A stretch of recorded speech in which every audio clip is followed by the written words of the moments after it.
Testing 1, 2.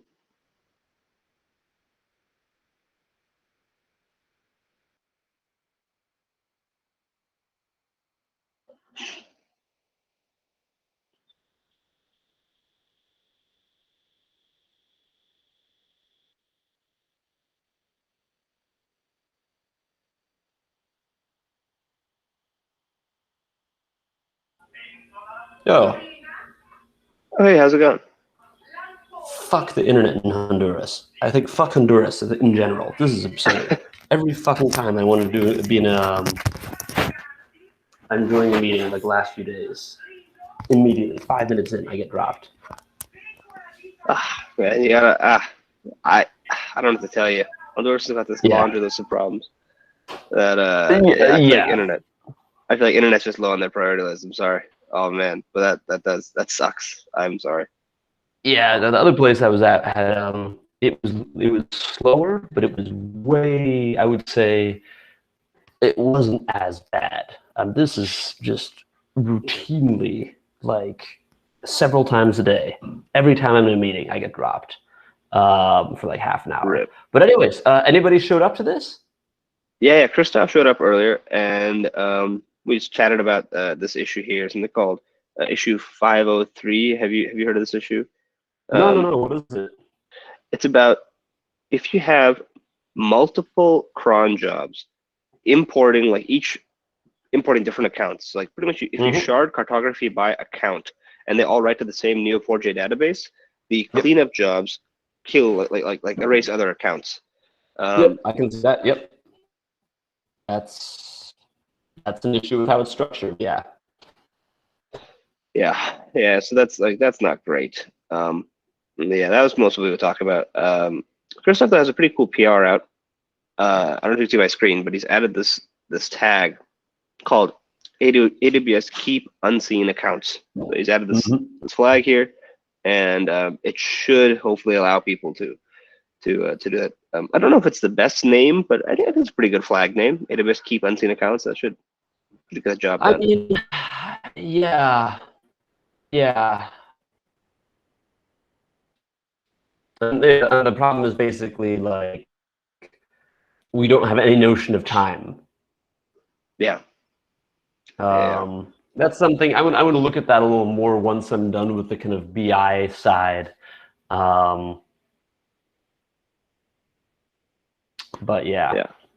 How's the BI stuff going? How's the BI side and maybe for this meeting in particular for any open source stuff? I mean, it's going. I mean, for open source, it'll be interesting to see how we introduce. I mean, like for all this stuff, like an ETL is like pretty clearly the right way to do it, and cron jobs probably not the right thing, except maybe in a really simple setup. The issue is that everybody's data infrastructure is different, or they have no data infrastructure. And at least in Lyft, there's like zero standards as far as I can tell. We have multiple ETL systems, multiple ways of accessing underlying data. There's no real standard on, like in general, the stuff gets written to S3, but there's no standard on like which bucket you should use. There's basically no documentation in this, and people don't seem to really know. No, that's true. So I use the data platform bucket, but at least have some clarity on you should be exporting a CSV, storing it in some sort of HDFS style in S3, and then we use Hive to query that. Right now, the bucket is no, you don't use Hive to query that. Hive is being deprecated. Hive is too expensive. What you're doing is putting a Hive schema on top. Yeah, we're using Presto or some other stuff, but essentially Hive is too expensive. But we use the schema. Okay, cool. No, that's fine because it's all HDFS at the end of the day. So it's fine. That's great. Nice. Okay. I use Presto more anyway. I mean, it's faster. So. Presto's nice and efficient. Yeah. So how do we scale this to open source? Do we just tell people to export CSVs to S3? Maybe we could tell them to go HDFS and go the Hive route. Maybe they could use Athena or something. I don't know. Yeah. I mean, So basically, the issue is the kind of baby step issue is just there's a bunch of reports that shouldn't be generated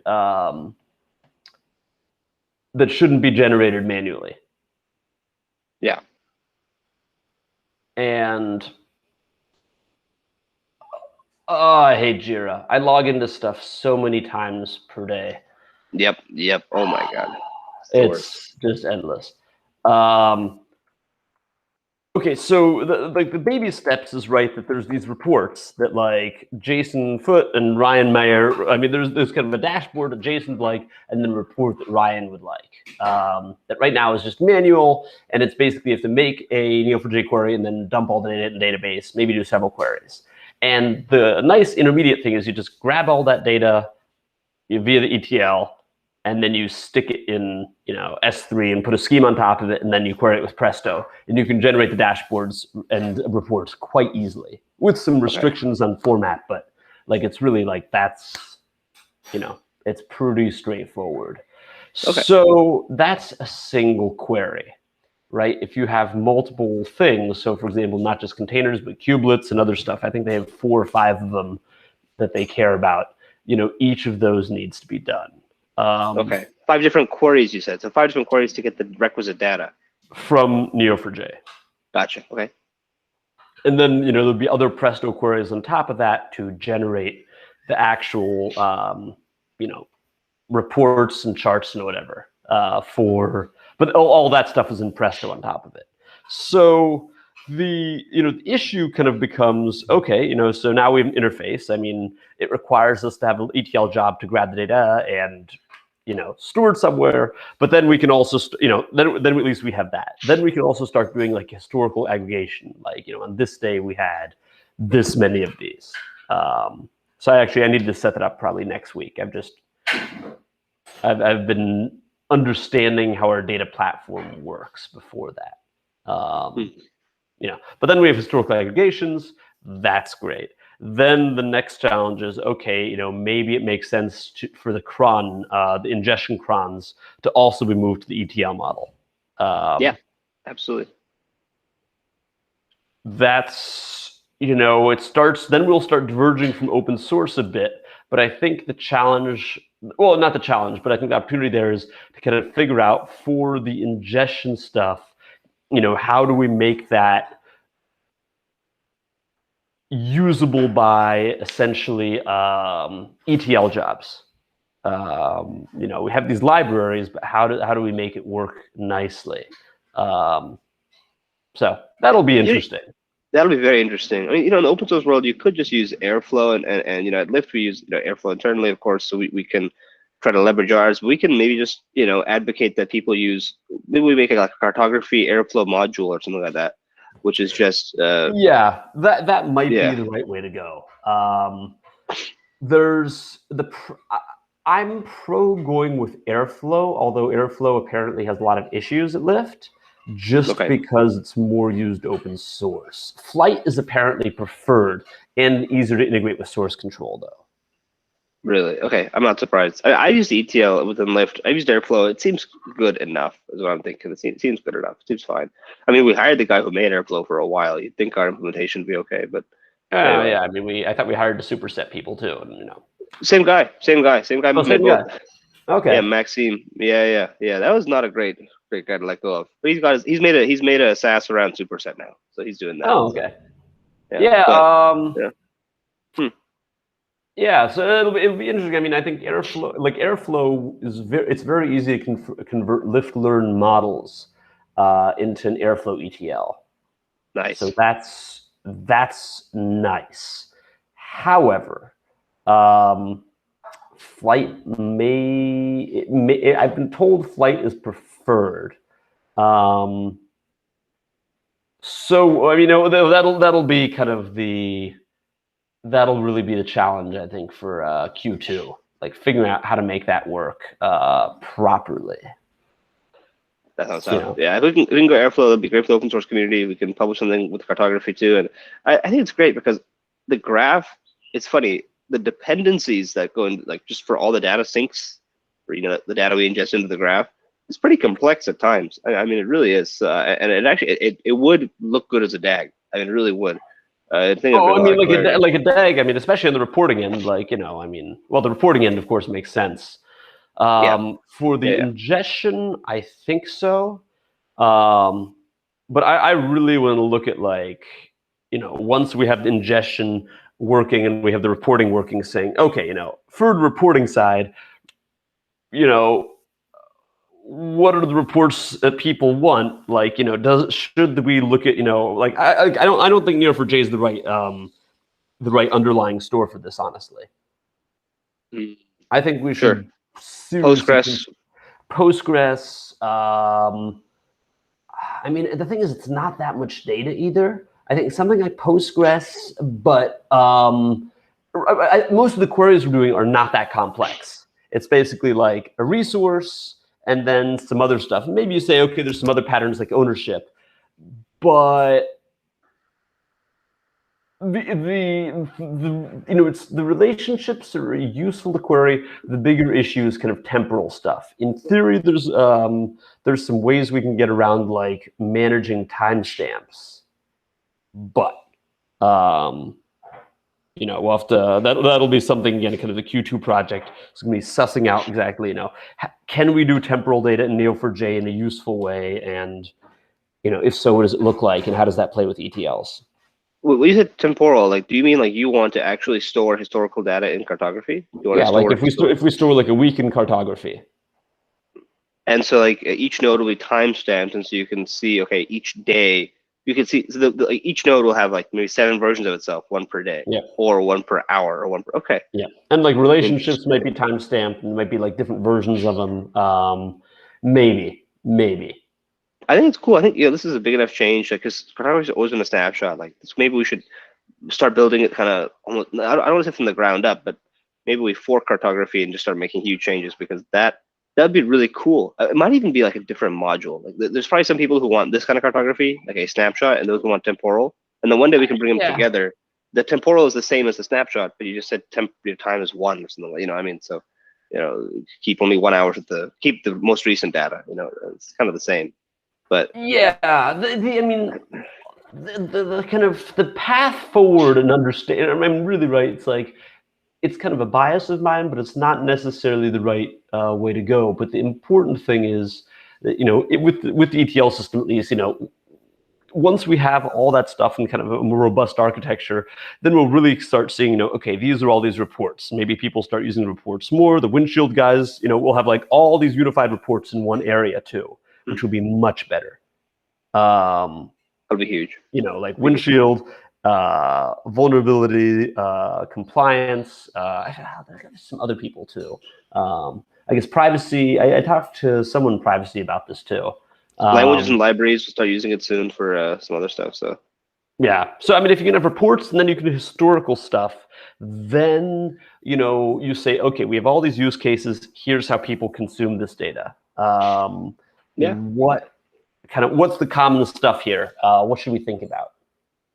I think it's great. There's one user who I still think of who wants this, and that's like the person who wants to go just play around in the graph. And they'll need some good query language. But I mean, Postgres is great. If they want to query it in SQL, they should. I kind of like Cypher just because it feels like you're typing ASCII art, like when you're querying the stuff. But Postgres actually has some pretty cool graph database features now, or I think it even supports Cypher. You can start querying some graph databases using something, right? There's some people working on support for it. It's very experimental or abandoned. There's like 4 different. Oh, okay. I looked into this a bunch. That was kind of one of my first choices. And then you also kind of have the whole, like, what's your schema issue. But it's not something I think, that's something I think maybe I'd look at in Q3, Q4. But before that, we have all the stuff like, okay, let's, really take advantage of the kind of data infrastructure, and then, get all the reporting in order and automate away a bunch of stuff. And, once that's done, then, presumably half the team will leave, and, there'll be a reorg, and we'll have to figure out other stuff to do. Probably. Hey, quick question for you. Have you thought of UIs for cartography much? Like, I know we used to use Linkurious. Okay, and Linkurious was like a great way to visually explore cartography. Have you looked into like any other just like general purpose UIs to explore cartography? No, I haven't. I've never used the cartography or the interface. But other than that, no. I mean, something I've been building kind of in my spare time, but I gave up because I couldn't buy a new graphics card, though I finally got one after a 5-month wait, is building a VR representation of big infrastructure. Whoa. Cool. Using the Unity graphics engine. Basically like, imagine like a chip diagram, but like with, kind of buildings like Tron style and everything, and like, playing Daft Punk. It's doable, but I mean, the thing is, it looks cool. I don't think anybody would ever buy it, and I don't think I'd get a promotion for it. So, Sure. But no, I don't know about UIs. I mean, the big thing is, how do you make reports for, compliance, whoever? And maybe there's a cool way of representing stuff, but I'm not sure. The reason I say it is because for these reports, they're often built after we have customized, like after we have built some module for cartography, we will want to build a report, right? So it typically goes from like the people who are building cartography right now, they're the ones who are defining these reports. They kind of know every part of the system. And so I'm trying to think of this user who comes to cartography, has never used it before, but Alex taps this guy on the shoulder and goes, "Hey, I think we might have the data you want in cartography. Here's a schema, here's the UI," and then they go and find out the data for themselves. Like I think about like SQL Server Management Studio. I don't know if you ever use SQL Server Management Studio. It's like no. Or any SQL, any really really great SQL IDE that reads all the tables, shows everything, it shows all the different relationships, right, in a graphical form. I think that's missing right now from cartography. Like we have to read the schema. You read the schema, you figure out the nodes, then you read the relationships, then you kind of piecemeal a query together. I think data discovery is pretty tough, which is why I've been pushing the sample queries page. Like we're putting lots of sample queries, posting them internally. I have my own like Google Doc of like all my useful queries for both Presto and Cypher and whatever else. I always that's the only way you can do it. So that's what I'm trying to change. I would really like to put all those in one spot, share them broadly, and then make data discovery easier for new users too. Yeah. Let me put that as a note, actually. Like just sure. Under my engineering rigor. Okay, so I'd update some docs for the Spark people. Okay, let's see.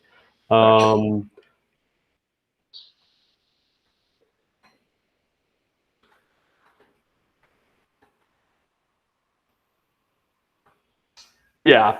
That seems like a very useful thing. I mean, honestly, we just put together a doc. Like we just a Confluence server. I'd probably do it in GitHub and Infra Intel Graph, just because I know that won't be deprecated. It's not going to be like the stupid Stash Overflow that was being deprecated since before I came here. Yep. And finally it's gone now. No, actually, we currently have a sample queries page in Confluence. I'll send it to you. But like we should move it to GitHub, and we should keep updating it. And like I just made a PR template in Infra Intel Graph that like asks people to just update the sample queries page. I'll slide it to you. But like we got to just make data discovery better. That's the only way we're going to grow users internally. And we should make an open source version of this too somehow. Some open source way to make data discovery easier. Sample queries. I mean, like Jupyter notebooks are a pretty good way of messing with the data, but you need to have lift learn access. Have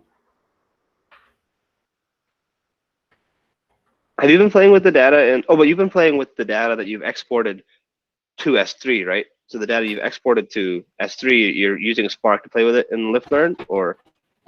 Well, both. I've been messing around with data in Cartography plus in Spark. Okay, gotcha. Nice.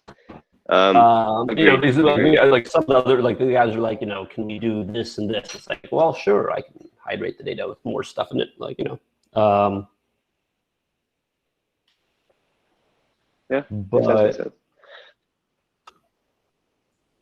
yeah, one thing that'll be interesting is, I mean, again, it's I don't want to be too ambitious with this stuff. I just want to kind of get the foundational ETL stuff working.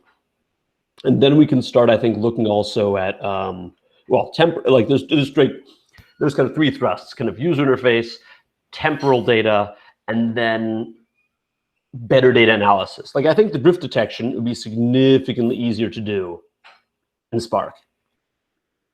Sure, that makes sense. Yeah, for probably.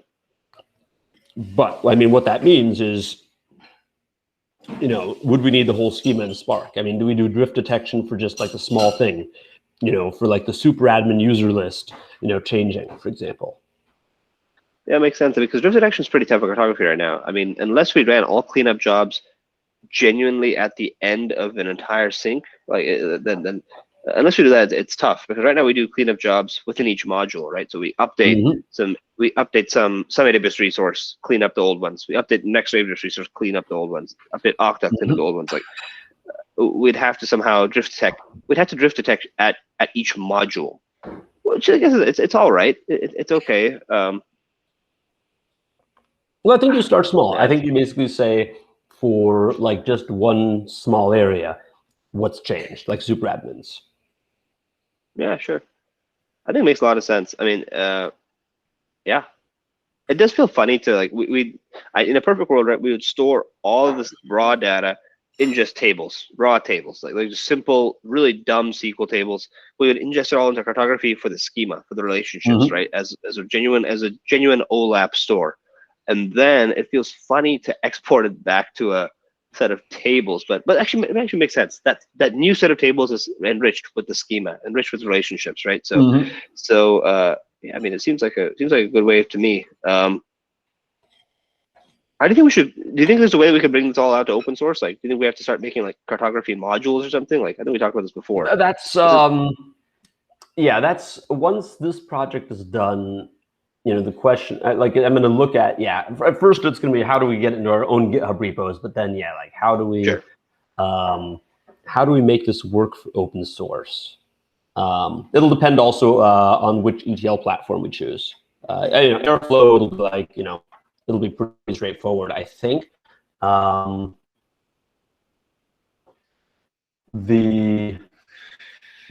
honestly like, it'll be somewhat of a. I don't want to give a nebulous answer, but it's somewhat nebulous still. What the best way to make this available is. I mean, I think the reports are useful. The one worry, of course, is the whole thing will be pretty brittle, and like analysts don't know SQL. But I'm going to force them to learn SQL, and they're like, guys, it's much easier. Yeah, it's true. You said analysts don't know SQL? Every data analyst should know SQL, he said, right? Or Cypher, private. Ryan Mayer doesn't know SQL. It's like, dude, I'll teach you. Come on, it's not that bad. Yeah, wait, that's ridiculous. Damn, okay. But yeah. I mean, in any case, like if all the data is there and you have more power, like you basically have it in an easy query form, it becomes much more straightforward, obviously. Cool. That makes sense. Yeah. Yeah. I don't, nice. The other aspect of this, I mean, I kind of touched on it very briefly, is like from the ML perspective, there might be some neat projects we could look at it and start like kind of Q3.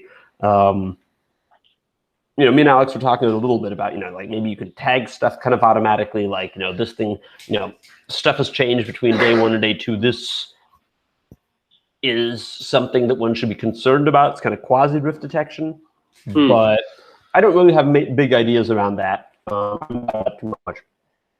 I think we're far from it, just given our engineering maturity, but that'd be a cool world. I mean, for me, this insecurity is just the sheer amount of data that we have is pretty amazing, but tagging it is going to be an absolute pain. Like the one cool thing is, like at Lyft, we have a SecIR team, right? There's 3 people who are following up on security incidents all the time. They could pretty easily go back to cartography and mark bad events. As long as there's a value add for them. Like if they can mark, oh, this drift detection, like this movement from when these ports opened up, this caused a SEV. They mark that, and next time we catch that, that's huge, right? That's huge. So like things like that would be cool to like I don't know, tag certain drift detections as incident causing, and maybe be able to predict these things in the future.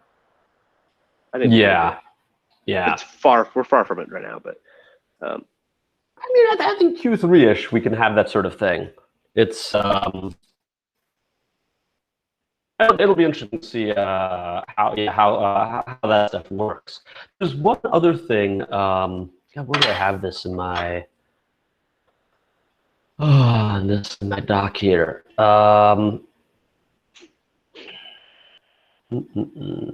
Well, I had a note to do it.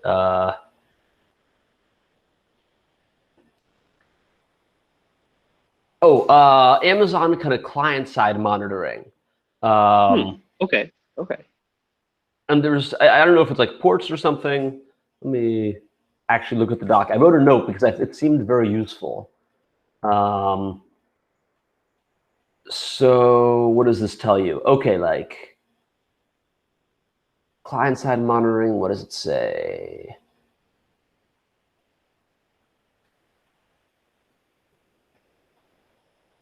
It'll send CloudWatch info locally. So basically, like a bunch of network calls. I mean, I think you can basically start grabbing network calls, though I think Envoy integration would also be worthwhile.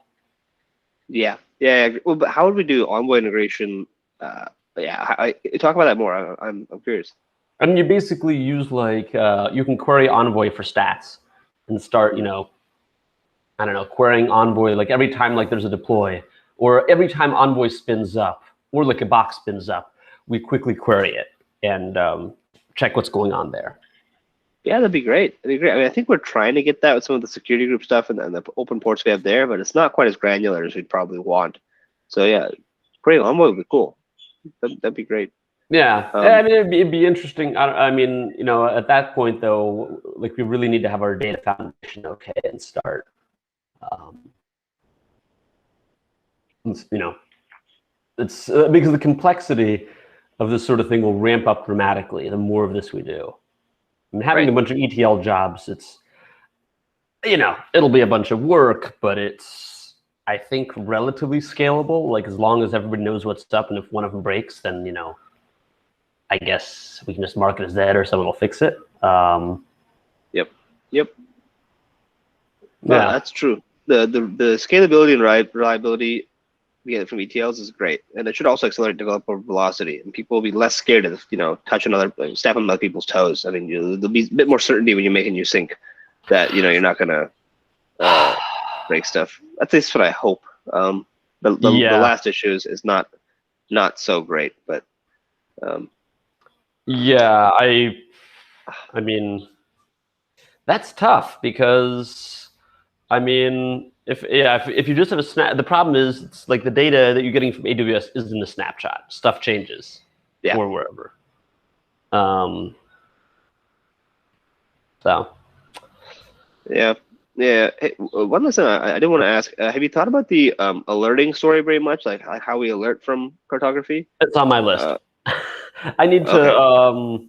I think Payal got some scoped metrics in the OSS cartography, but it's like my open item to really like immediately, once we get some initial BI stuff, ETL stuff working, then start looking at reporting or not reporting, like metrics and alerting, and like just looking at the whole thing for a week and coming up with a proposal like, okay, here's what we want it to look like, and then moving us there. I mean, I think that's going to be. I assume that's going to be a lot of April for me. Gotcha.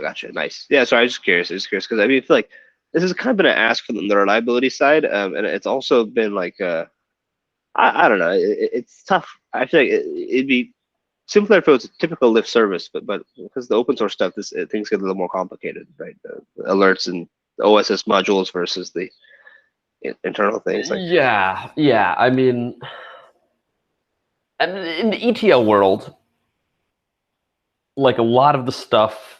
Well, like there'll be alerts and stuff built in. Sure. That's so. I mean, I think that's a big part of the story. That like if we move ingestion to an ETL, a lot of that stuff automatically happens, and we can just build alerts around it. Nice. Okay. More or less automatically. Well, not automatically, but like there'll be alerts, there'll be a rotation. Like messages will show up in Slack. Like this failed. This happened. And it'll be we can kind of audit it in Kibana or however we want to do that.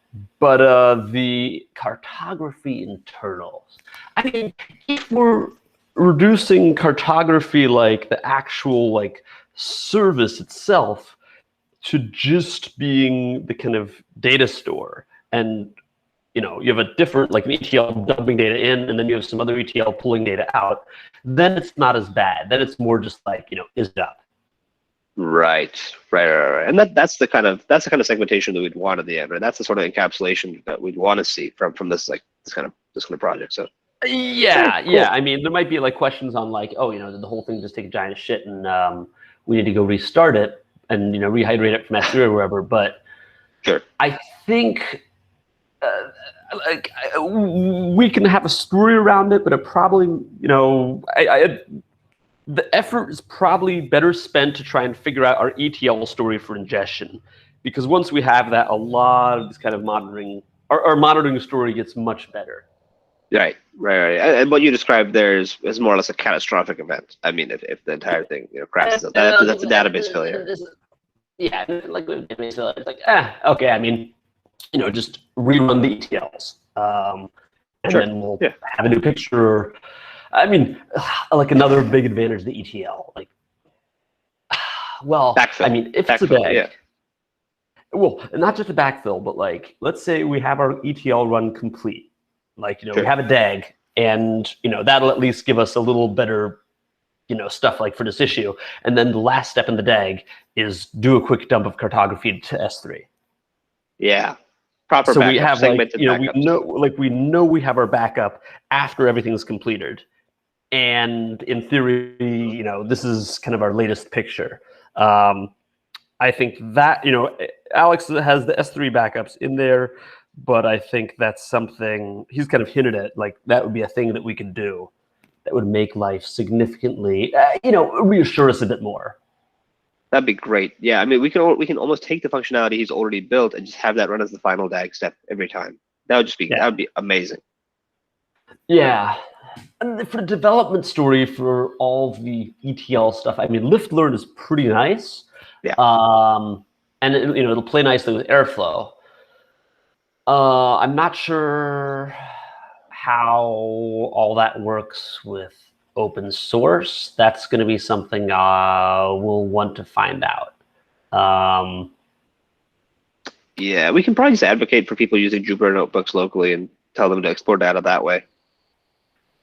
I mean, ideally, you could even stand up your like mini Airflow. There's probably like Airflow in a container or some crap. Probably. And I'm pretty sure GCP has managed Airflow. I think Amazon has something like that.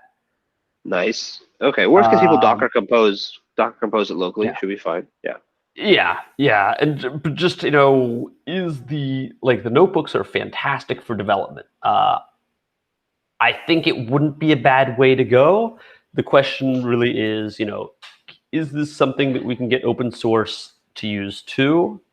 And how does it play with source control? Right. So those are the challenges there. And then of course the monitoring. Like ideally, the monitoring works the same for open source and our internal. You have your ETL. Like the metrics are just like this. Like the notebook somehow gets transmogrified into a job. But we'll figure it out. I mean, that's really I don't think we'll have a great open source story in Q2. I think that's going to be more Q3. Like, okay, here's what we've done. This works. We put all this work into it now. Like, okay. Man, people are going to be clamoring to use all these features you're adding. I'm telling you, these are like what you're describing are like the top 5 asks people have had for the last couple of years. And I'm glad and it sounds like you and Anthony and Alex have your work cut out for you. That sounds great. Hopefully, it sounds like we've kind of filled our head count, but I'm going to push to see if we can get a buddy of mine who is a data engineer, but working mostly on ETLs, and has some decent ML experience to mess with this sort of thing. Nice. But we'll see. I think we knock out a proof of concept and we say, okay, made some progress on this. This is a good step. Makes sense to add get a little more staffing on this for this specific stuff. But we'll see. I'm all ears on kind of good incremental steps that move us forward, build the foundation out better, but don't add to our maintenance burden. And like, don't, there aren't like something big and irreversible. Like, for example, moving to Postgres as an underlying store. That's just, that's not even on the radar right now. It's like, an idea, but there's more important shit by far for like years of work. That is a huge project, and that hopefully in maybe before that we can also like try to abstract away the data store first, ideally. Yeah. Right. But yeah, I mean, that's the way it should be. That we like, we have a data pipeline surrounding the whole thing. We have a data store. We get everything else in order, and then we say, okay, it might still be the right choice as a backing store, actually, but we can just, everything else has to be shored up first, and then we'll have a much stronger system. Right. So, okay, I'm gonna go work on some shit, but I will take a look at the sample queries page. I wonder if there isn't. I'll have to look at it after, but I wonder if there isn't any reason just to put that in the Cartography OSS page. Yeah, I mean, I think there's some Lyft specific stuff. Maybe some of it is Lyft specific, but a lot of it's probably generic, like GitHub and things like that. So if you can migrate to the open source GitHub, that'd be great. And we could maybe migrate the rest of the Lyft stuff over to GitHub too. I can help with that. Let me know. I'll have to look through it, but that might be a good place for it to live, because then people would start contributing to it, and you say it might just move things to a nicer state there too. Get more people to use it. I know. Yeah, that's a great idea. Maybe it already exists in open source at the basic level. I don't know, but we have to dig around, ask Alex, and yeah. Yeah, I guess. Yeah, first step, ask Alex.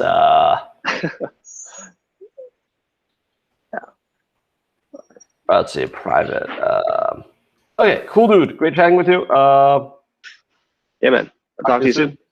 Peace. Bye.